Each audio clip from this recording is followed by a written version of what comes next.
कहाँ तक हो गया था? कल हमने चरक के नपुंसक 8 देख लिए थे ना? Yes sir. पूरे 8 हो गए थे ना?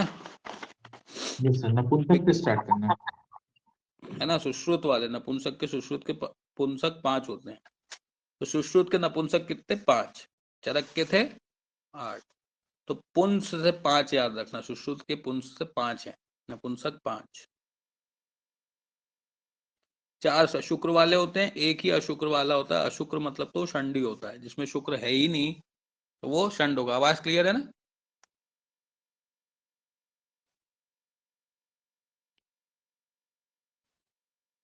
यस सर, क्लियर है। ठीक है।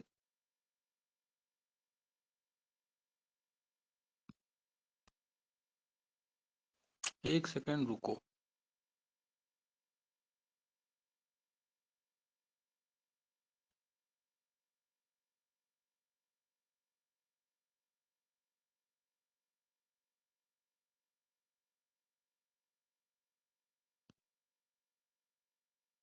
चलो ठीक। सुश्रुत के 5 देखते हैं अपन। सुश्रुत के 5 कौन से? वही है आसेक के, सौगंधिक, कुंभिक, ईर्षक, षंड। ठीक। तो आसेक के में क्या लिख रहा है लक्षण? शुक्र खाकर मैथुन करने वाला, मतलब इसी को मुख योनि भी बोलते हैं। देखो ये जो दूसरा वाला है ना, जिसके नाम होते हैं, यहां से भी क्वेश्चन पूछा जाता है सुश्रुत में कि मुख योनि नपुंसक कौन सा है ना? तो मुख योनि आसेक। और क्या करता है ये? शुक्र खाकर मैथुन करने वाला। कारण क्या है? माता पिता के अत्यल्प बीज से उत्पन्न, माता पिता के अत्यल्प बीज से उत्पन्न होने वाला है, इसका कारण है। ठीक है ना? तो आशा किसी को रहती है किसी चीज की, तो आशा कहां से दिखती है आपको? उसके चेहरे से, मुख से। उसका मुख देख के अपन समझ में आ जाता ना, इसका मुंह देख के लग रहा है यार इसको बहुत ही ज्यादा जरूरत है किसी चीज की। तो चेहरा देख के हम समझते हैं कि इसको बहुत चीज की, किसी चीज की आशा है। तो आशा हमेशा चेहरे से डिकोड होती है, इसलिए मुख योनि किसको बोलेंगे? असेक्य को। ठीक। और अत्यल्प बीज कैसे उत्पन्न होती है, कौन सा वाला है? तो आशेक्य लगाना है। और मुख योनि है तो खाकर मैथुन करेगा। कभी ऐसा पूछ ले कि जो शुक्र खा के मैथुन करे कौन सा, तो मुख योनि लगाना, क्योंकि मुख से ही खाएगा। ऐसे करके इसके क्वेश्चन जनरली पुटअप होंगे। दूसरा आता है सौगंधिक। सौगंधिक के नाम से ही क्लियर है, सुगंध का काम है, तो इसको नासा योनि बोलेंगे। ये तो क्लियर है। कारण क्या है? दूषित योनि से उत्पन्न। तो सुगंध कैसी दुर्गंध, गंध कैसी होती है? दूषित भी होती है और अच्छी भी होती है। दूषित या अदूषित क्या होती है? गंध। तो दूषित योनि से उत्पन्न होने वाला कौन सा होता है? सौगंधिक। इसका लक्षण क्या है? शिश्नीय योनि को सूंघ कर, तो सूंघने से ही सौगंधिक लगा देना। ठीक, ये सौगंधिक हुआ। तीसरा होता है इसी प्रकार से कुंभिक। कुंभिक में होता है गुद मैथुन करवा कर मैथुन में प्रवृत्त होना, इसको गुद योनि भी बोलते हैं। इसको स्टार लगाओ, है ना, गुद योनि। तो कुंभिक का आकृति देखिए आपने, कुंभिक कैसा होता है? कुंभिक मतलब मटका। तो कुंभिक की आकृति जो है ना गुदा के समान होती है। तो याद रखना कुंभिक की आकृति गुदा के समान, इसलिए कुंभिक को गुद योनि बोला। और गुदा वाला पार्ट आएगा तो कुंभिक लगा देना। कारण क्या है? माता पिता का शुक्र शोणित समान अंश होने से व उत्तप्त होने से उत्पन्न संतान। उपतप्त, या तो माता पिता का शुक्र शोणित समान अंश है, दोनों का समान है तो कुंभिक होगा, है ना? कुंभिक कैसा होता है? कुंभी मतलब स्टेबल होता है। कुंभिक को आप एक जगह रखोगे तो वो स्टेबल रहेगा, इधर उधर हिलेगा नहीं। तो स्टेबल रहेगा मतलब दोनों चीज समान है उसमें, इसलिए स्टेबल है। कभी पूछे तो, वैसे कारण ज्यादा नहीं पूछेगा। मेजर है गुद योनि। चौथा है ईर्षक। ईर्षक मैंने बताया था, चरक ने जैसा बोला था। दृग योनि बोलते हैं इसको, दृग योनि, इसको स्टार लगाओ। दृग मतलब देखना। मैंने कल भी बताया था कि दूसरे को देख के अपने को क्या होती है? ईर्ष्या। तो इसलिए ईर्षक को लगाना दृग। दूसरों को सहवास करते देखकर स्वयं प्रवृत्त होते हैं। कारण क्या है? मैथुन की इच्छा न होने पर भी ईर्ष्या से अभिभूत होकर मैथुन करना। ईर्ष्या से अभिभूत, तो ईर्ष्या लिखा है तो आप ईर्षक लगा ही दोगे। लास्ट आता है षंड। तो षंड आपको पता ही है, इंपोर्टेंस ही है ये। तो नर षंड स्त्री के समान चेष्टा, नारी षंड पुरुष के समान चेष्टा, है ना? मैथुन में पुरुष नीचे और स्त्री ऊपर प्रवृत्त होने पर यह शुक्र रहित संतान उत्पादन हीन होता है। तो शुक्र रहित से ही समझ जाना। शुक्र रहित है मतलब शुक्र है ही नहीं, मतलब षंड है। इंपोर्टेंट ही हो गई, वो तो बात ही खत्म हो गई। क्लियर है? सुश्रुत के 5। क्लियर है सर। ठीक, उसके बाद आता है क्लैब्य। तो क्लैब्य और नपुंसक दोनों में कंफ्यूजन होता है, याद रखना। तो चरक के क्लैब्य 4 हैं, सुश्रुत के क्लैब्य 6 हैं। और नपुंसक बताओ, पुंसक 5, तो सुश्रुत के नपुंसक 5। ठीक, तो चरक के क्लैब्य 4 कौन से? क्लैब्य 4। अशाद्य कौन सा होगा? शुक्र 6 जन्य, जिसमें शुक्र का क्षय हो गया तो वो तो अशाद्य होगा ना, क्षय लिखा है तो क्षय मतलब अशाद्य। तो 4 कौन से? बीजोपघातज, ध्वजभंगज, जराजन्य और शुक्र 6 जन्य। तो शुक्र 6 जन्य में 6 हो गया, इसलिए असाध्य। ठीक, जराजन्य और क्षय क्लैब्य उपद्रव रहित होते हैं तो साध्य है। अगर उसमें उपद्रव नहीं है तो आप उसको साध्य कर सकते हो, जराजन्य को और क्षयज वाले को। अगर उपद्रव नहीं है तो साध्य है। लेकिन चारों प्रकार के क्लैब्य जब सन्निपातज होते हैं तो फिर असाध्य है। अगर सन्निपातज है तो चारों ही असाध्य है। शेफस छेदात तथा वृषणोत्पाटनेन असाध्य। वृषण का उत्पाटन हो गया या शेफ में कोई छेदन हो गया तो वो भी असाध्य है। ऑब्वियसली सब असाध्य है, कोई दिक्कत नहीं। चाहे आप तो वो याद रखो, संख्या मेजर मेजर और कौन से हैं और कौन सा असाध्य है। सुश्रुत के क्लैब्य 6, असाध्य कौन सा? देखो लिखा हुआ है, असाध्य सहज और मर्मत छेदन जन्य। ठीक है ना, सहज वाला तो ऑब्वियसली असाध्य होता है क्योंकि वो कंजेनाइटल है। मर्मत छेदन जन्य में मर्म है मतलब असाध्य होगा, है ना। तो कौन से 6 हैं? तो मानस आहार जन्य, शुक्र 6 जन्य, मर्मत छेदन, ब्रह्मचर्य जन्य और सहज। सहज को स्टार लगाना, सहज किसका भेद है पूछा जाता है तो सहज सुश्रुत ने क्लैब्य का भेद भी माना है। नाम बार बार आप थोड़ा रीडिंग करोगे तो याद रहते हैं, बाकी संख्या से ज्यादा याद रखना। उसके बाद इंपॉर्टेंट टॉपिक हमारा आता है सबसे, कौन सा? सबको पता है, मासानुमासिक वृद्धि। किसके अकॉर्डिंग? चरक, सुश्रुत, अष्टांग, काश्यप, सबके अकॉर्डिंग। देखो टेबल, ये टेबल देखने में ही आपको समझ में आएगा कि कैसे याद करेंगे और क्वेश्चन सॉल्व कैसे करेंगे। आ रहा है मन में? Yes sir. एक तो एक टेबल के 4 पार्ट है और 4 पार्ट में भी 4 आचार्य हैं। बताओ कैसे चलेगी गाड़ी? और महीने हैं 9, चलाते हैं अपन धीरे धीरे, है ना। तो मासानुमासिक, पहला, दूसरा, तीसरा, चौथा, पांचवा, छठवां, सातवां, आठवां, नौवां। पहला महीना क्या बोल रहा? तो पहले महीने में चरक जी क्या बोल रहा है? देखो, खेट भूतो भौत्य वक्त अव्यक्त विग्रह सद असद भूतांग अव्यय। इंपॉर्टेंट है, सद असद भूतांग अव्यय कब रहते हैं? पहले में। और खेट भूतो भी किसने बोला? चरक ने, पहले में। ठीक, सुश्रुत क्या बोलते हैं? प्रथमे मासी कललम जायते। तो मेरे हिसाब से सुश्रुत वाले जो 9 के 9 श्लोक हैं वो सबको याद होते हैं, ऐसा कोई है जिसको याद नहीं है? क्योंकि सबको याद कराए जाते हैं, जनरली सबको याद है ना। हाँ यस अरे सर। प्रथम कलम जायते, द्वितीयम संजायते, पुनः पिंड पुमानम, स्त्री च पेशी वाला, वो जनरल याद रहता है और आप याद करोगे तो याद आ जाएगा एक बार। तो सुश्रुत के हम बाय डिफॉल्ट रखेंगे जिससे बाकी सबको याद रहे। तो पहला होता है कलल सुश्रुत का, ठीक है। अष्टांग बोलते हैं अव्यक्त प्रथमे मासी सप्ताहत कललो भवेत। सप्ताहात कललो भवेत बोला इनने, सप्ताहात कललो किसने बोला? अष्टांग ने। और काश्यप जी बोलते हैं जीवात्मा के प्राण बीज धातु का विभक्त करता है, शरीर प्रविष्ट के चारों ओर रक्त फैल जाता है, गर्भस्थ बालक के शुक्र से अस्थि एवं अस्थि मांस का स्नायु बनते हैं। तो इनने पहला और दूसरा एक में ही बता दिया।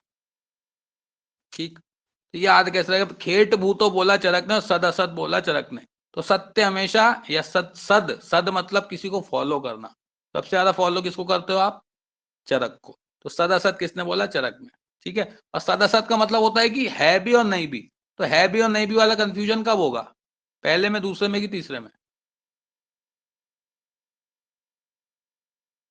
खुद ही सोचो। पहले में। पहले में ही होता है ना, कंफ्यूजन रहता है, समझ में नहीं आता क्या हुआ क्या नहीं हुआ। तो सद असद मतलब है नहीं है, तो है नहीं है वाला कंफ्यूजन पहले में रहेगा। मास क्लियर हो गया। सद असद मतलब, सद मतलब फॉलो किसको करते हो? चरक को, तो चरक ने बोला। और खेट भूतो इंपॉर्टेंट है। तो खेट, जैसे सुश्रुत ने कलल बोल दिया कि बुलबुले के समान, वाग्भट ने सप्ताहात कललो बोल दिया। तो अष्टांग मतलब 7, सप्ताह मतलब 7, तो 7 से 8 याद रखना कि सप्ताह वाला 7 जो बोला वो अष्टांग ने बोला, ऐसा याद रहेगा। सप्ताह में 7 दिन होते ना, तो 7 मतलब 8 अष्टांग ने बोला है। ठीक, तो अष्टांग ने सप्ताहात बोला, वैसे चरक ने खेट बोला। तो खेट क्यों बोला? क्योंकि खेतों में कौन घूमते थे? चरक जी। चरक चरक जी घूमते थे, यावत घर पे रहते थे। चरक जी खेत में घूमते थे, इसलिए उनने खेट बूतो बोला। ये हो गया आपका पहला महीना। काश्यप ने पहला दूसरा इकट्ठा बताया, तो पहले महीने में कुछ ज्यादा चीज है नहीं। जीवात्मा का प्राण बीज धातु का विभक्त करता है, तो जीवात्मा प्रवेश पहले महीने में ही करेगी ना, दूसरे तीसरे में तो करेगी नहीं, क्योंकि बिना जीवात्मा के जाइगोट होगा ही नहीं। तो अगर पूछे भी जीवात्मा वाला तो पहला लगा देना, ठीक। रेफरेंस इतना इंपॉर्टेंट नहीं है। दूसरा इंपॉर्टेंट है इनका, गर्भस्थ बालक के शुक्र से अस्थि एवं अस्थि मांस से स्नायु बनते हैं। अस्थि मांस स्नायु सब इनने कब बना दिए? दूसरे में ही बना दिए, ठीक है ना। तो काश्यप का अस्थि मांस स्नायु कब बनेगा? दूसरे में। इसको थोड़ा स्टार लगा लेना। सेकेंड मंथ में चले तो सेकेंड मंथ में सबने एक जैसी चीज बताई, आपको पता है। चरक ने भी वही बोला कि एक घन सा बन जाता है, थोड़ा सॉलिड पार्ट बन जाता है, घन सा। उसका अलग अलग शेप होता है। कैसे? घन रहेगा तो पुरुष, पेशी रहेगा तो स्त्री, अर्बुद रहेगा तो नपुंसक। तो श्रुत ने क्या बोला? उनने बोला पिंड पुमान, बोला था ना, पिंड पुमान। पेशी स्त्री, अर्बुद नपुंसक, इनने भी सेम बोला। बस चरक ने घन बोला तो श्रुत ने प से पिंड बोला, पिंड पुमान, ठीक। और अष्टांग ने बोला हौदे आप चार बताया, घन मतलब पुरुष, पेशी मतलब स्त्री, और अर्बुद मतलब नपुंसक। यही का यही बोला इनने, कोई दिक्कत नहीं, ठीक है ना। तो हौदे उपचार मतलब क्या होता है? दोहद मतलब हृदय का थोड़ा सा स्पंदन वाग्भट ने सेकंड मंथ में बताया है। थोड़ा सा उसको मार्क कर लेना, पूछा नहीं जाता, लेकिन देख लो। तो मोटा मोटा ये याद रखना है कि तीन जो आकृतियां होती हैं, जो पिंड, पुमान और अर्बुद वाली, वो तीनों ने एक जैसी बताई लगभग लगभग। चरक वाग्भट ने घन बोला है, सुश्रुत ने पिंड से प से पुमान, प से पिंड बोला, बस, ठीक। काश्यप पर आपको पता ही है, सेकंड मासून ने क्या किया? अस्थि मास स्नायु सब बना डाले। दूसरा क्लियर है कि दूसरे में डिवीजन होते हैं, ये सबको पता है, क्योंकि सुश्रुत का श्लोक सबको याद है, तो यहां से कंफ्यूजन नहीं है। इंपॉर्टेंट पार्ट आता है तीसरे से, कंफ्यूजन चालू होगा तीसरे से। तीसरे में चरक क्या बोल रहे हैं? सर्वेंद्रियां सर्वांग अव्यय युगपत निर्मित दोहद स्पंदन। दोहद को स्टार लगाओ। इनने दोहद कब बताया? अच्छा, दोहद से क्या समझते हैं? शिशु का और दो माता हृदय, दोनों का हृदय। शिशु का और माता, दोनों का हृदय, है ना। तो दोहद की कंडीशन चरक ने कब मानी? थर्ड में, स्टार लगाइए। चरक के अकॉर्डिंग दोहद कब है? थर्ड। और इनने क्या बोला? सर्वेंद्रियां सर्वांग अव्यय युगपत। युगपत मतलब होता है एक साथ। तो इंद्रियां सर्वांग अव्यय युगपत निर्मित, एक साथ निर्मित हो जाएंगी कब? तीसरे में, ठीक है। सुश्रुत ने क्या बोला? हस्तपाद शिरोत्पत्ति से पंचपिंडक सूक्ष्म अंग प्रत्यंग विभाग, वेरी इंपॉर्टेंट, सूक्ष्म अंग प्रत्यंग विभाग। पंचपिंडक से याद रखना, पंचपिंडक में 5 है। पंचपिंडक में 5 आता है पर है 3 में। क्या याद रखोगे? पंचपिंडक में आता 5 है पर है 3 में, है ना। याद रखना, सुश्रुत का ये उल्टा ही याद रहेगा। पंचपिंडक में 5 है लेकिन 5 में नहीं है, 3 में है। जैसे सप्ताह में 7 दिन था पर 8 से अष्टांग याद रख रहे थे, वैसे ही पंचपिंडक में 5 है लेकिन 3 में है, ठीक। और एक चीज ऊपर स्टार लगा के लिख लो, अभी याद करा देता हूं। यहां लिखो पहले नंबर पे सूक्ष्म अंग प्रत्यंग विभाग। सूक्ष्म है मतलब 3 है। उसके बाद लिखो सर्वांग प्रत्यंग प्रव्यक्त। सूक्ष्म अंग प्रत्यंग विभाग हुआ तो 3, थोड़े से प्रव्यक्त हुए तो 4, और प्रव्यक्त तर हो गए तो 7। ये हमेशा याद रखना, 347 की ट्रिक है हमारी, 347। ये 3 लाइन हमेशा याद रखना अलग से, इसको यहां से अलग कर दो। पहले में क्या आता है? सूक्ष्म अंग प्रत्यंग विभाग, दूसरे में थोड़ा सा प्रव्यक्त, और तीसरे में प्रव्यक्त तर। और ट्रिक क्या बनी? 347। मतलब 3 में आएगा विभाग, 4 में आएगा प्रव्यक्त, और 7 में आएगा प्रव्यक्त तर। 3 में ना, अपने को अच्छे से याद हो जाएंगे। 347 की ट्रिक अलग है, क्लियर। हस्तपात शिरोत्पत्ति से पंचपिंडक निर्माण इन्होंने भी बताया, है ना। वाग्भट का भी देखो, शक्ति बाहुत्वय मूर्धा से गात्र पंचक, गात्र पंचक का निर्माण भी कब बताया उनने? थर्ड में। तो 5 है पर 3 में है। और इनने भी यही बोला सर्व सूक्ष्मांग सुख दुख, सुख दुख को स्टार लगाना है ना, सुख और दुख। तो सुख दुख अपन कितने लोगों में बांटते हैं? 3 लोगों में। अपना सुख दुख अपन किसको सुनाते हैं? जब 3 लोग, 3 यार मिलके बैठते हैं तो क्या सुनाते हैं? सुख और दुख।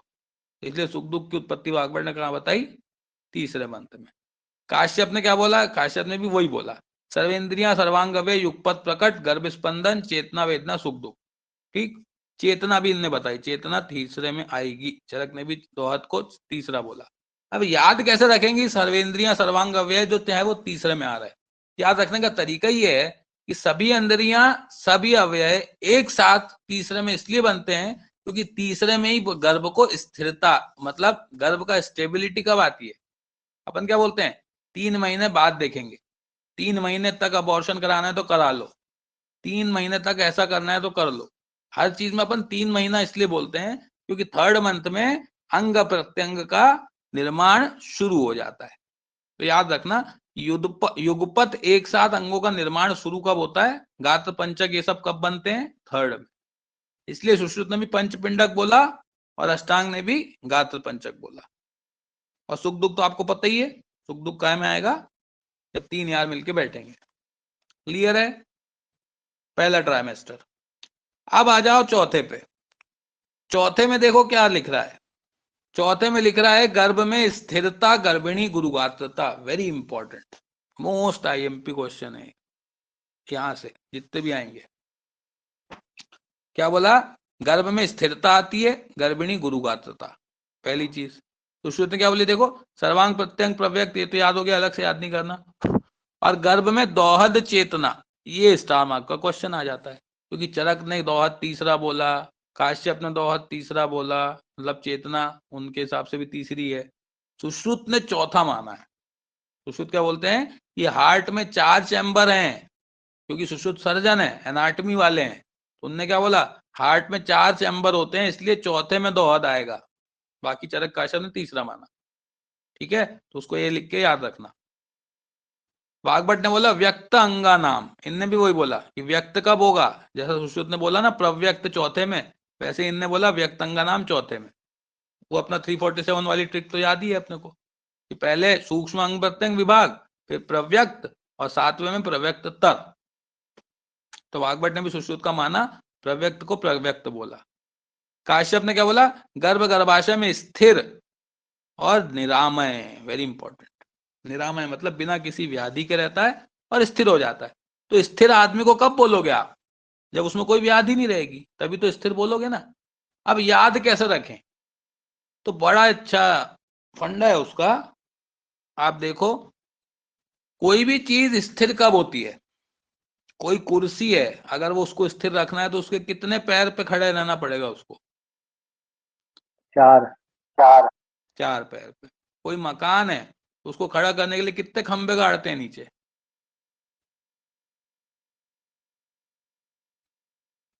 4। तो कभी भी कोई भी चीज को स्टेबिलिटी देनी है या स्थिरता देनी है तो उसके नीचे 4 पैर लगे होते हैं, चाहे स्टूल हो, चाहे कुर्सी हो, चाहे कुछ भी चीज हो, है ना। तो 4 खंभों पे मकान स्थिर हो जाता है, याद रखना। पहला क्वेश्चन तो पहला पूछता है गर्भ की स्थिरता, गर्भ स्थैर्य कब होगा? तो स्थिरता देख के चौथा लगा देना कि 4 पैर पे ही आदमी या कोई भी मकान स्थिर होता है। अब मेरे को एक चीज बताओ, गर्भिणी जो है, जो होस्ट है, जो किसी को ले रही है या किसी को अपने अंदर पाली हुई है, उसमें भारीपन कब आएगा? जब उसके अंदर रहने वाला बच्चा ऐसा मतलब अनस्टेबल रहेगा या अच्छे से उसमें फिक्स हो जाएगा तब? जब फिक्स हो जाएगा। है ना। जब वो बच्चा अपने अच्छे तरीके से फिक्स हो जाएगा और उसमें स्थिरता के लिए अपनी रूट्स बना लेगा, स्थिर हो जाएगा, उसी समय तो गर्भिणी को गुरुपन लगेगा ना। गुरु गात्रता कब आएगी? जब गर्भ स्थिर हो जाएगा। तो दोनों क्वेश्चन सॉल्व होते हैं एक से। पहली चीज तो स्थिरता कब आएगी, तो जब चार पैर लग जाते हैं तो स्थिरता आ जाती है। कोई भी चीज में चार पैर लगा दो तो स्थिर हो जाती है, जैसे कुर्सी। और जब कुर्सी स्थिर होती है तो जमीन पे लोड बढ़ जाता है, इसलिए गुरु गात्रता भी उसी चौथे मंत्र में रहेगा। दोनों क्वेश्चन सॉल्व। और कोई भी चीज निरामय कब होगी, जब वो स्थिर होगी। भाई स्थिर हो जाओ, जब तो पहले निरामय होगे ना, तो निरामय पूछे तो भी क्या लगाना, चौथा, क्योंकि स्थिरता चौथे में ही आती। क्लियर है?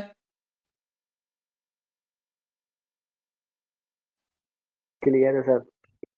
है ना। सुश्रुत का दोहद भी स्टार लगाना, सुश्रुत एनाटमी वाले हैं, उनको पता है हार्ट में 4 चैम्बर हैं, इसलिए उन्होंने चौथे में बताई। चरक ने 3 में बोली, काश्यप ने चेतना 3 में बोली। 5वें पे आ जाओ। 5वां बोल रहा है कि गर्भस्थ शिशु के मांस रक्त में विशेष वृद्धि, वेरी इंपॉर्टेंट।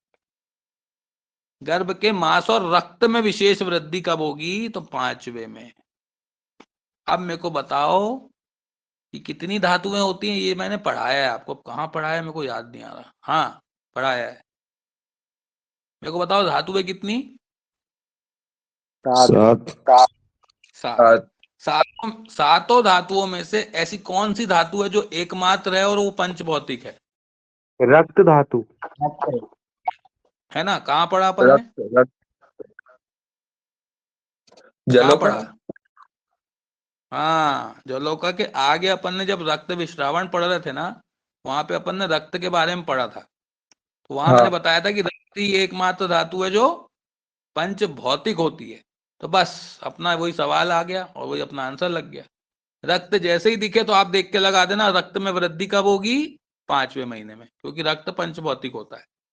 क्लियर? अब मेरे को बताओ कि शिशु का अगर रक्त बढ़ रहा है तो वो रक्त आ कहां से रहा? माँ से। मां से आ रहा, मतलब माता कैसे हो जाएगी, कार्श। बारिश। बस दोनों क्वेश्चन सॉल्व। ऊपर भी हमने यही किया। भाई गर्भ अगर स्थिर हो रहा है मतलब माता पे वजन बढ़ रहा है, तो गुरु गात्रता भी चौथा और गर्भिणी गर्भ में स्थिरता भी चौथा और माता की गुरु गात्रता भी चौथा। ऐसे ही अगर शिशु का मांस रक्त बढ़ रहा है 5वें में, तो माता भी तो दुबली 5वें में ही होगी, क्योंकि रक्त उसी में से तो आ रहा भाई साहब। ये दोनों क्वेश्चन सॉल्व। सुश्रुत का तो अलग ही है, आपको पता ही है, मना प्रतिबुद्धि तरह भवती, सबको याद है कि मना प्रतिबुद्धि तरह भवती 5 और षष्ठे बुद्धि 6, इसमें कोई डाउट ही नहीं है, तो इसको छोड़ दो। वाग्भट क्या बोलते हैं 5वें में, चेतना प्रादुर्भाव। ये देखो, इनने हौदय उपचार बताया सेकंड में और चेतना प्रादुर्भाव आ गया 5वें में। अब ये थोड़ा अलग बता देते हैं। तो नए लोग हैं, अपने हिसाब से चल रहे हैं, तो नए लोगों में चेतना लेट आती है। कैसे याद रखेंगे? नए लोगों में चेतना लेट आती है, देर से आती है। इसलिए काश्यप ने, सबने, चरक ने बोली तीसरे में दोहद, काश्यप ने बोली तीसरे में चेतना, सुश्रुत ने बोल दिया चेतना चौथे में है भैया। वाग्भट सबसे लेट आए, तो 3, 4 और 5। तो वाग्भट की चेतना कब आई? 5, क्योंकि नए आदमी है ना, नए आदमी की चेतना लेट आती है, तो इसलिए उनकी 5वें में आई। 3, 4, 5 में 5वें में। ठीक। काश्यप ने भी क्या बोला देखो, गर्भ के मांस शोणित वृद्धि अतः गर्भिणी क्रश। वही बोला, गर्भिणी कार्श से भी बहुत क्वेश्चन बने हैं और मांस शोणित से भी बहुत क्वेश्चन बने हैं। और अब आपको मैंने याद करा दिया, वो अगर आपने याद कर लिया तो आपके कभी क्वेश्चन गलत होंगे ही नहीं। और ये भी पूछता है पंचम मासी जीवक, तो जीवक, जीव की स्थिति, जीवक को जीव कब तक बोलते हैं? जब तक उसमें रक्त रहता है। जीवन का पर्याय क्या है? रक्त। इसलिए जीवक देख के भी रक्त लगा देना कि रक्त पंच भौतिक है, तो रक्त मतलब 5वां महीना। जीवक को भी अपन रक्त से कोरिलेट कर लेंगे। क्लियर है? 5वां।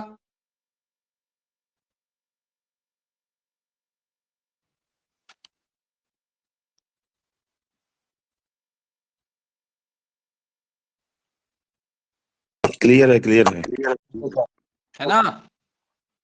लिखना है सब ये आपको, नहीं तो घूम जाओगे। अगर बिना ऐसे इस तरीके से अगर नहीं पढ़ा और खुद का दिमाग लगाया तो फिर ये टेबल जो है ना, ये घुमा देती है। अब 6वें में देखो, फिर वही बात आएगी। 6वें में लिख रहा है गर्भ के बलवर्ण में वृद्धि और माता के बलवर्ण में हानि। ऑब्वियसली ये तो बाय डिफॉल्ट है, एक का बढ़ेगा तो एक का काम होना ही है। लेकिन ये कैसे याद रखें कि बलवर्ण जो है वो छठवें में बढ़ेगा? तो मेरे को बताओ कि आप बल और वर्ण की जो वृद्धि आप में होती है वो किस कारण होती है? क्या खाते हो आप ऐसा जो आपकी बलवर्ण वृद्धि होती है?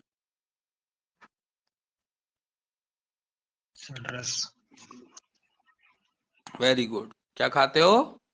आहार करते हो, इसलिए आपका बलवर्ण बढ़ता है। और आहार कैसा होता है?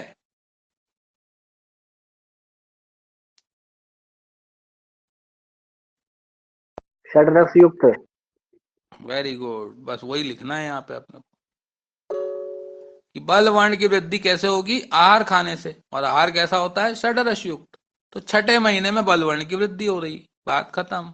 और गर्भिणी के बलवर्ण की हानि भी कब होगी? बलवर्ण देख के ही आपके दिमाग में आ जाएगा आहार की बात हो रही है और आहार षड्रस युक्त होता है, तो छठा महीना चल रहा है।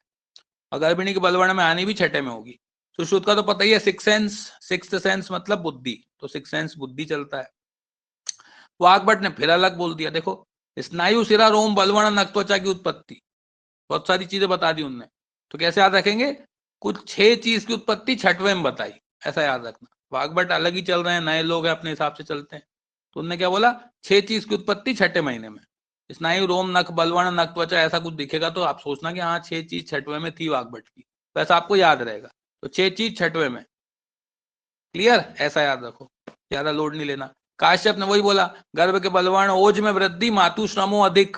इंपॉर्टेंट है, मातु श्रमो अधिक। श्रमो मतलब थकावट। थकावट कब होती है? खाना खाने से। देखो दो चीज इंपॉर्टेंट है, कार्यक्षमता अलग है और थकावट अलग है। कार्यक्षमता मतलब दुबलापन, दुबला आदमी कब होता है? खून की कमी से। और थकता आदमी कब है? जब खाना नहीं मिलता, याद रहेगा। तो कार्श लगाना 5वें में क्योंकि रक्त की कमी से हो रहा है, और श्रमो अधिक थकावट लगाना 6वें में क्योंकि बिना खाने से हो रहा है। क्लियर है?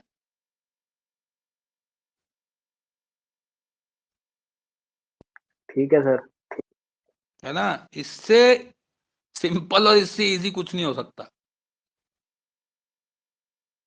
तो अगर यहां भी आपको थोड़ी दिक्कत जा रही है, मतलब आपको अपने आप पे काम करने की जरूरत है। ठीक है? एक और चीज थोड़ी छोटी सी है पर दिमाग में रखना, जैसे चरक ने गर्भ के बलवर्ण में वृद्धि बोली है ना, वैसे काश्यप ने बलवर्ण के साथ ओज भी बोला। देखो ओज में वृद्धि, क्योंकि काश्यप ओज पे ज्यादा ध्यान देते हैं। क्यों? क्योंकि सबसे ज्यादा ओज किस में होता है? बच्चों में, बूढ़ों में, या बच्चों में। है ना, बच्चों में। इसलिए ओज की बात कौन करेगा? काश्यप। तो बल वर्ण के साथ काश्यप ने ओज की बात भी करी, और ओज भी किससे बढ़ता है? खाना खाने से। तो 6वें महीने की बात है। क्लियर हो गया? 6। 7वें में क्या बच रहा? तो गर्भ की पुष्टि गर्भिणी सर्वकारे क्लांत तमा। Very important. गर्भ की पुष्टि तो ठीक है, गर्भिणी सर्वकारे क्लांत तमा, क्लांत हो जाती है, उदासी आ जाती है गर्भिणी को। उसका कारण भी बताऊंगा। सर्वांग प्रत्यंग प्रव्यक्तता तो अपने को अलग से याद है, 347, याद ही नहीं करना। वाग्भट क्या बोलते हैं? सर्वे सर्वांग संपूर्ण, बताया था ना मैंने, संपूर्ण, संपूर्णता की ओर कब होता है आदमी? 7वें पे। साथ साथ रहोगे तभी संपूर्ण हो पाओगे। नए लोग क्या बोलते हैं? संपूर्ण आदमी कब हो जाता है? जब साथ साथ रहोगे। कि किस रोग भी 7वें में बताया, इसको याद रखना। कि किस रोग, कि किस जो उत्पत्ति होती है, वो जो स्ट्रेचेस पड़ जाते हैं, वो भी कब होते हैं? 7वें महीने। कि किस 7, सात सात की किस, ठीक है ना?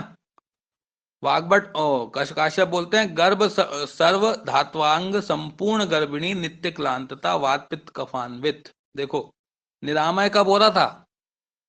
जब वो स्थिर हो रहा था तभी निरामय होगा। स्थिर मतलब चौथा महीना। और वात पित्त कब से अन्वित कब हो रहा है? 7वें में। अब देखो चरक बोल रहे हैं कि गर्भिणी क्लांत हो जाएगी, उदास हो जाएगी। काश्यप भी बोल रहे हैं कि गर्भिणी क्लांत हो जाएगी, उससे वात पित्त कब घेर लेंगे। तो ऐसा दोनों गर्भिणी को उदास 7वें में क्यों कर रहे हैं? क्या लग रहा है आप?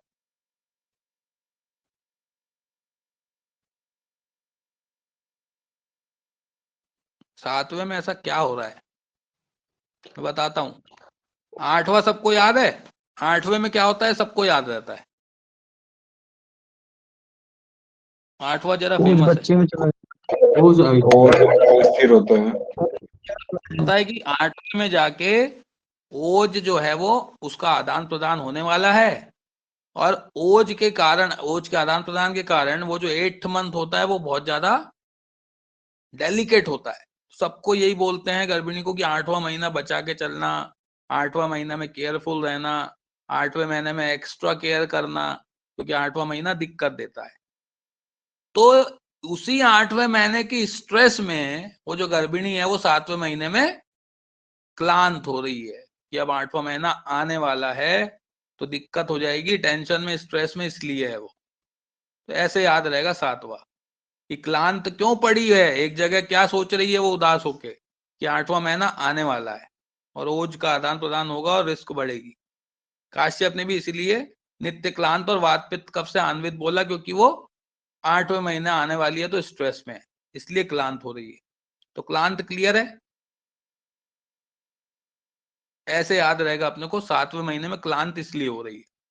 ठीक, 8वें का तो सबको पता ही है। 8वें में देखो चरक ने भी वही बोला, ओज अस्थिर गर्भिणी मुहुर्मुहु व्यक्ता मुहुर्मलाना क्लांता। मतलब मुहुर्युक्ता मुहुर्मलाना मतलब क्या होता है, कभी खुश रहेगी कभी दुखी रहेगी। क्यों?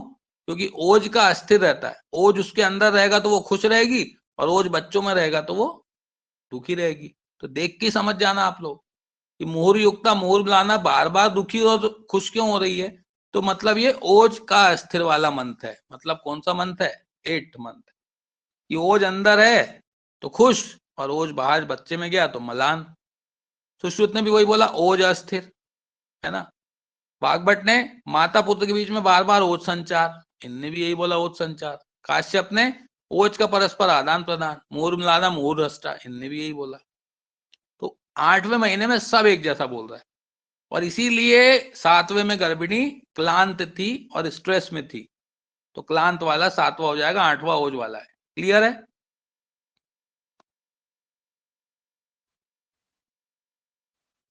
Yes sir. है ना। और 9th का तो सबको कहानी पता ही है, बस सबके काल अलग अलग है, क्वेश्चन वहीं से आएगा। जैसे चरक ने क्या बोला, प्रसव काल कितना होता है? 9 से 10 माह सामान्य, मतलब 9 महीना शुरू हुआ और 10वें महीने लगते तक नॉर्मल डिलीवरी है, 10वें के बाद विकृति है, ये चरक ने बोला। ठीक। अब सुश्रुत जी जो थे, मैं बताता हूं हमेशा कि सुश्रुत जो है वो सर्जन आदमी है, और सर्जन आदमी का अपना एक एटीट्यूड रहता है, वो जरा हिसाब से चलता है, अलग ही एटीट्यूड रहता है। बोले कोई दिक्कत नहीं है, 9 से 10 में कोई दिक्कत नहीं है, तो 11-12 भी मान लो, 12 के बाद भी हम काट के निकाल लेंगे, हम सर्जन आदमी है। तो सुश्रुत ने क्या बोला कि 9 से लेके 12 तक सामान्य है। क्यों? क्योंकि सर्जन आदमी है, अगर दिक्कत हुई भी तो हम काट के निकाल लेंगे। तो सूजू ने अपनी डेयरिंग दिखाई। डेयरिंग कौन होता है? सर्जन। और 12 के बाद भी अगर नहीं निकाला तो फिर दिक्कत है, बोले। तो सुश्रुत ने क्या बोला सर्जन ने कि 12 तक हम संभाल लेंगे, काट पीट के निकाल लेंगे, लेकिन 12 के बाद विकृति है, तो इनने 12 करा। वाग्भट ने क्या किया? वाग्भट ने बात वही बोली सुश्रुत वाली, बस उसको घुमा फिरा दिया। मैंने बताया था ना, वाग्भट जो है वो कॉपी करते हैं, घुमा देते हैं। तो इनने क्या बोला, 8 माह से 1 दिन भी अधिक हुआ, मतलब वही 9वां महीना है ना, तो 8 माह से एक दिन भी अधिक हुआ तो प्रसव काल है, और कब तक सामान्य है? 1 वर्ष तक, मतलब वही सुश्रुत का 12 वर्ष तक। इनने भी सुश्रुत की कॉपी कर ली, बोले सुश्रुत डेयरिंग है तो हम भी कम है क्या, नए लोग भी डेयरिंग बाज हैं आजकल। तो उनने भी 12 महीने तक नॉर्मल बोला। ठीक। काश्यप तो कुछ नहीं बोला, काश्यप बेचारे चरक का मानते हैं, बच्चे के डॉक्टर है, अपने हिसाब से रहते हैं, ज्यादा डेयरिंग नहीं दिखाते। तो उनने क्या बोला, नवमादेशु मासेशु जन्म यथाक्रम, ये श्लोक एज इट इज पूछा गया था एक बार, किसका है? तो नवमादिशु मासेशु वाला श्लोक पर्टिकुलरली काश्यप का है, याद रखना। याद कैसे रहेगा? नव से, नव मतलब नया, और नया नया शिशु कौन का है? काश्यप का रहता है ना, क्योंकि नए नए शिशु की देखभाल कौन करता है? काश्यप। तो नवम आदिशु वाला श्लोक काश्यप का है। ठीक। गर्भावस्था 10 माह तक की मानी ने चरक के समान। तो डेयरिंग बाज लोग दो ही हैं, सुश्रुत और नए लोग, तो दोनों ने 12 तक मानी। पूरा टेबल क्लियर? क्लियर। है ना। Clear sir. अब साइड में जो ये दी हुई है भारवार, ये आप थोड़ा रीड करके देख लेना, मॉडर्न की चीजें, उसमें अपन कुछ कर नहीं सकते, जितनी याद हो ठीक, नहीं हो तो कोई बात नहीं। याद करने का तरीका मैं बताऊं तो उल्टा याद रखना, क्योंकि सबको पता है कि बच्चा कितने वजन का पैदा होता है, नॉर्मल वजन याद है सबको, सबको याद होता है। 2.5 से 3 किलो। 2.5 किलो। 3 सबको याद रहता है, बस उसमें आधा आधा कम करते जाना। देखो 2.5 से 3 था, इसमें 2 कर दिया, इसमें 1.5, इसमें 1000, इसमें 480, 240, बात खत्म, उसके ऊपर है ही नहीं। 4 ग्राम 50 ग्राम, ऐसा करके देख लेना तो याद हो जाएगा, बात कोई बड़ी बात नहीं। 3 लाइन कुछ एक्स्ट्रा लिखिए। जीवात्मा के प्राण बीज धातु, जीवात्मा के प्राण बीज धातु शुक्र धातु को अस्थि संस्थान के अनुसार विभक्त करता है ना। जीवात्मा के प्राण बीज धातु मतलब शुक्र धातु को अस्थि संस्थान के अनुसार विभक्त करता है। क्या पता क्या कौन सी लाइन है, छोड़ दो इसको। शरीर प्रविष्ट बीज के चारों ओर रक्त परिवेष्टित फैल जाता है। जब शरीर प्रविष्ट होता है तो बीज के चारों ओर क्या फैल जाता है, आर्तव फैल जाता है। और शुक्र से गर्भस्थ बालक के अस्थि मांस स्नायु बनते हैं। इंपॉर्टेंट है ऑब्वियसली, अस्थि मांस स्नायु सब कैसे हैं, स्ट्रॉन्ग पार्ट है, इसलिए शुक्र से बनेंगे, कोई दिक्कत नहीं है। अब कुछ लाइनें मैं लिखा रहा हूं हारित की, वो लिख लो फटाफट। पेन लेके बैठे हैं सब? Yes sir. तो फटाफट लिख लो। हारित ने कुछ अलग सी चीजें बताई हैं काय में, मासानुमासिक में। सबसे पहले लिख लो गर्भांकुर। हारित ने बोला गर्भांकुर की उत्पत्ति कब होगी, 50 दिन। लिख लो गर्भांकुर की उत्पत्ति उन्होंने बोली 50 दिन, पहले लिख लो पूरा। उसके बाद लिखो लिख लिया सर। हस्तपाद, लिख लिया हस्तपाद हृदय। क्या लिखा, हस्तपाद हृदय। हस्तपाद और हृदय 3 चीज है तो तीसरे मंथ में मानी इनने। हस्तपाद हृदय 3 चीज तीसरे मंथ में, लिख लो हस्तपाद हृदय तीसरे मंथ में।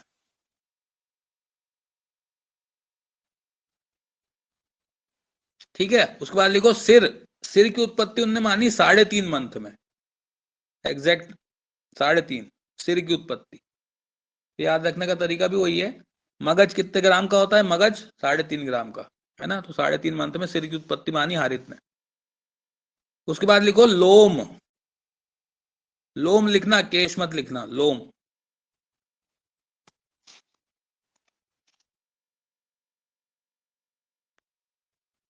लोम माने उनने चौथे मंथ में, 4th मंथ में उन्होंने बोला लोम उत्पत्ति होगी, लोम। तो लोम चौथे मंथ में हो गए। उसके बाद लिखो सुजीव। बालक सुजीव कब होगा, मतलब गर्भ सुजीव कब होगा, जीव जीव वाला कब होगा, तो 5वें में, 5th में। तो वही है, जीव अपन रक्त से ही याद करते हैं, रक्त मतलब 5वां, ठीक है, तो जीव 5वां ही है यहाँ भी। उसके बाद लिखो प्रस्फुरण। प्रस्फुरण, स्फुरण मतलब पल्सेशन जैसी कुछ स्फुरण होगा, तो स्फुरण कब माना, 6वें में। तो स्फुरण मतलब पल्सेशन, पल्सेशन कहाँ होती है, फील, ब्रेन में, मतलब 6th सेंस। तो 6th याद रखना, स्फुरण। ठीक। उसके बाद लिखो अग्नि योग। अग्नि योग, अग्नि का योग उनने कब बताया, 8वें महीने में। तो 8वां महीना सबसे खतरनाक होता है, और अग्नि भी इसलिए खतरनाक होती है, अग्नि खतरनाक होती है ना, तो इसलिए अग्नि को काम आना 8वें में, ऐसा याद रखना। और आखिरी में उन्होंने बोला चेष्टा। चेष्टा कब होगी, 9th में, ऑब्वियसली। चेष्टा करने लायक कब हो जाएगा, 9वें में, तो चेष्टा उन्होंने मानी 9th में। लिख लिया पूरा? Yes sir. और इनका वो भी लिख लो, क्या नाम है, हारित का प्रसव काल। हारित ने प्रसव काल माना है 10 से 11 माह, है ना, 10 से 11 बीच में मान लिए इनने। चरक बोल रहे थे कि 10वें तक नॉर्मल है, सुश्रुत बोल रहे थे 12वें तक नॉर्मल है, बोले हम बीच में ले लेते हैं 10 से 11।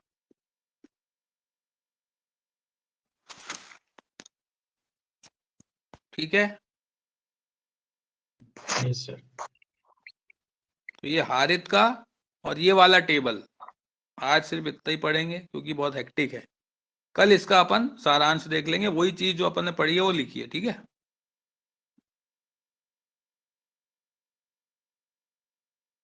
ठीक है भाई साहब। Yes, sir. सो गए हैं इसलिए अब आज से आगे मत पढ़ो, ये हेक्टिक टेबल हो जाता है थोड़ा सा, तो इसको रिवाइज बस कर लो, आज के लिए सफिशिएंट है सर। है ना। और कौन बोलता था 3 घंटे की क्लास का, अब आ गई समझ में।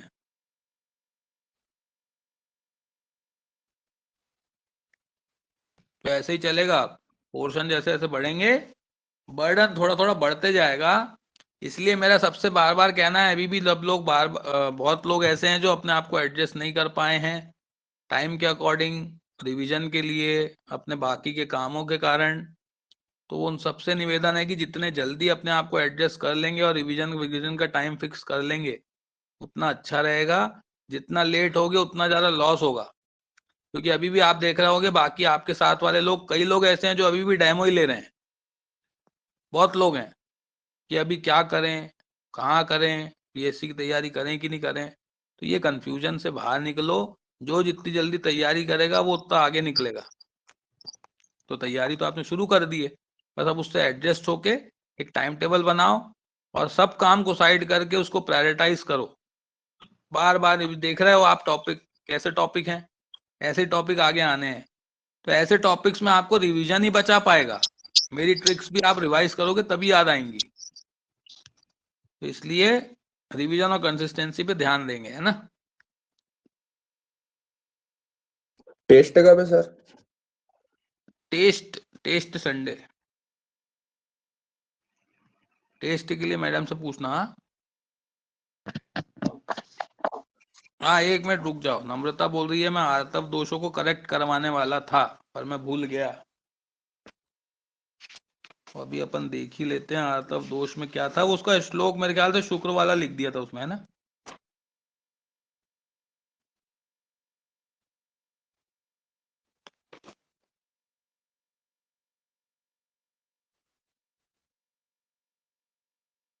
उसमें आर्तव के दोष आपके नोट्स में शायद चरक के लिखे हैं और सुश्रुत के दोनों के लिखे हैं ना, वो शुक्र का ही एज इट इज कॉपी हो गया है। आर्तव के दोष में कुछ नहीं करना है आपको, आर्तव के दोष में बस आपको 11 याद रखना है, 11 भी संख्या से याद नहीं रखना। आर्तव दोष 11 होते हैं, वही होता है उसमें वात पित्त कफ रक्त कूणप क्षीण ग्रंथि पूति पूय और मल मूत्र गंधी, वही होता है सेम, कोई दिक्कत नहीं है। चरक वरक का जो श्लोक है वो हटवा देना वहां से, है ना। सीधे सीधे याद रखना कि आर्तव और शुक्र दोष जो है वो सब एक जैसे ही हैं, बस इतना याद रखो। ज्यादा दिमाग पे लोड नहीं लेना, जितना पढ़ो उतना अच्छे से पढ़ो। बहुत सारी जगह से चीजें लेने की कोशिश करोगे तो सब चीज खराब करोगे। मैं पहले ही बता रहा हूँ, बहुत क्लियर तरीका है पढ़ने का मेरा भी, और आपको भी वही बता रहा हूँ कि जो पढ़ो उतना कम पढ़ो पर अच्छे से पढ़ो। बहुत ज्यादा चीजें कवर करने के पीछे इधर उधर घूमोगे ना, यहाँ से भी ले लूं वहां से भी ले लूं, इसका अच्छा है उसका अच्छा है, तो कुछ अच्छा नहीं रहेगा और जितना करोगे उसमें भी खराब हो जाएगा। तो बिल्कुल लिमिटेड पढ़ना है लेकिन अच्छा पढ़ना है। क्लियर? Yes sir. चलिए फिर कल मिलते हैं ना।